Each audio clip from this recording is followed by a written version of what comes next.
Also, it's just another little weird aside.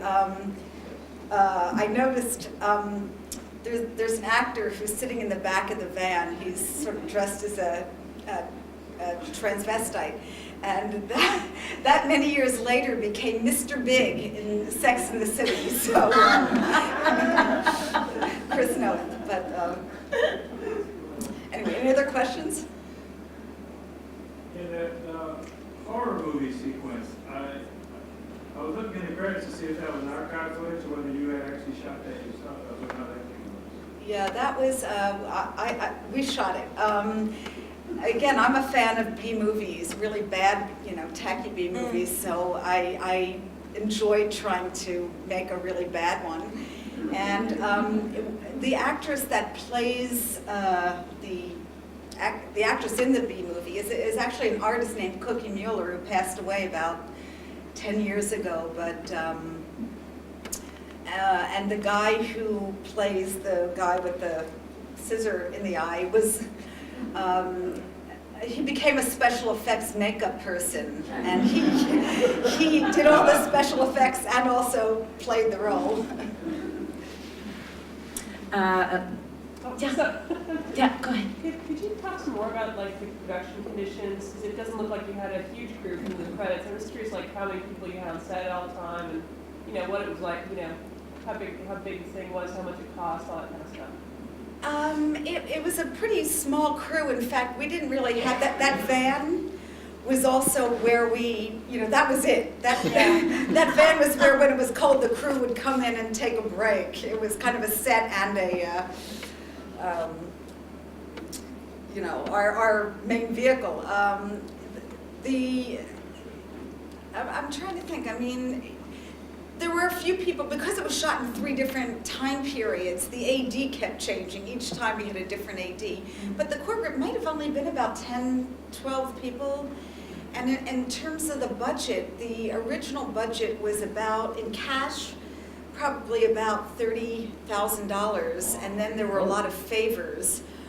For example, Duart Film Lab at that time didn't, they let me defer some of the costs. And ultimately, the final total budget all in was about 60.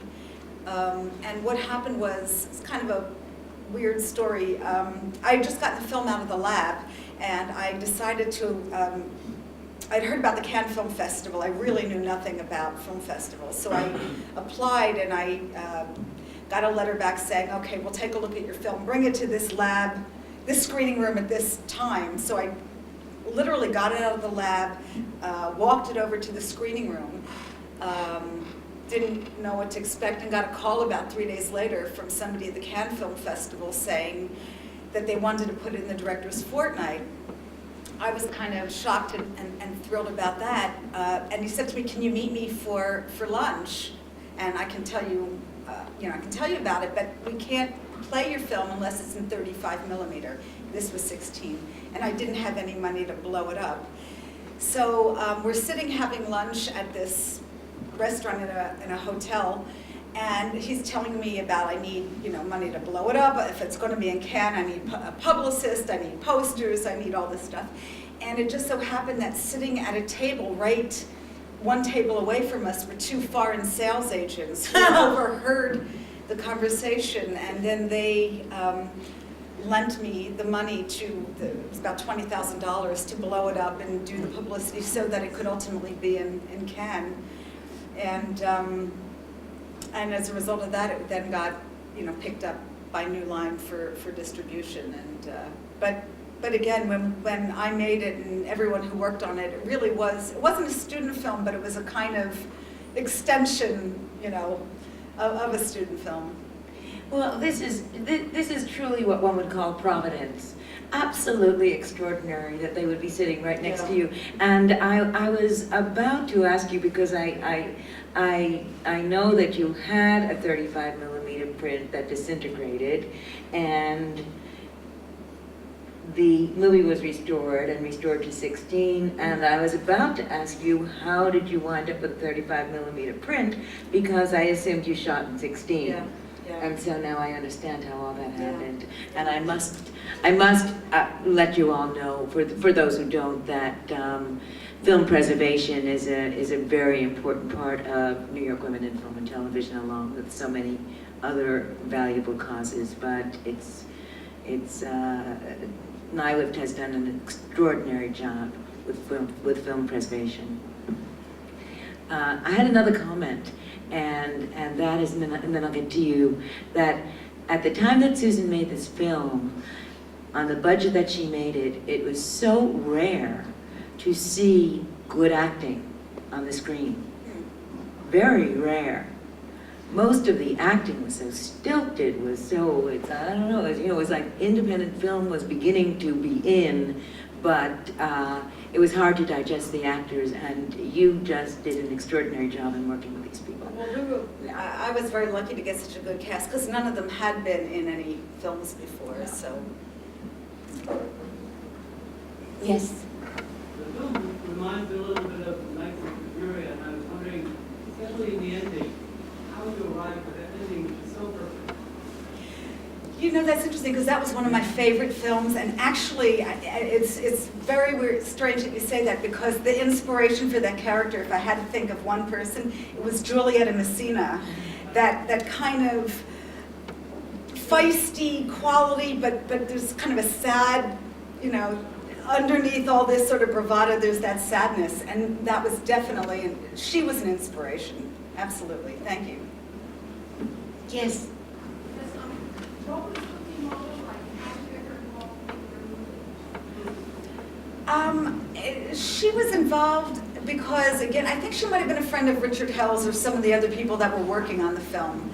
And, you know, again, back then, people would work on each other's films. I mean, for example, there's the guy in the bar who's trying to sell the watches, is a filmmaker who was around at that time named Amos Poe, who made a bunch of independent films. So there really was kind of a small community, and people would hear if you were making a film and, you know, and want to be in it.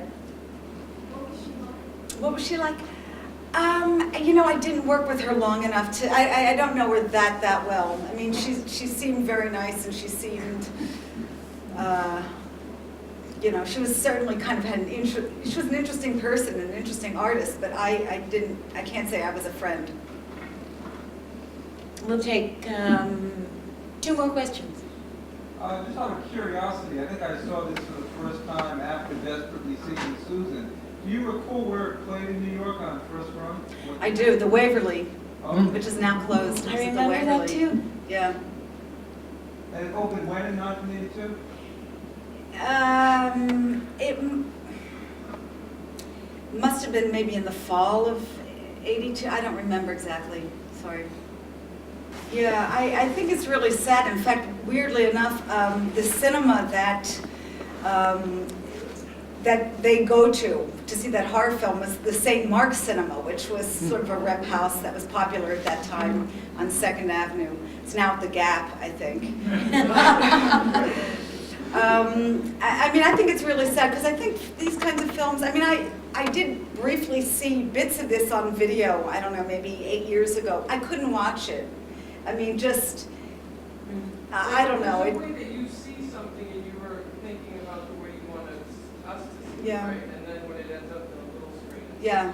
something like lost, right? It's, I mean, every director wants to see their film on a big screen, and also you want to see it with the community. You know, there's something about, I mean, that to me is the saddest thing about the lack of, you know, the repertory cinemas, is that it was fun to watch these alternative kinds of movies or classic movies or whatever with a group of people who loved movies.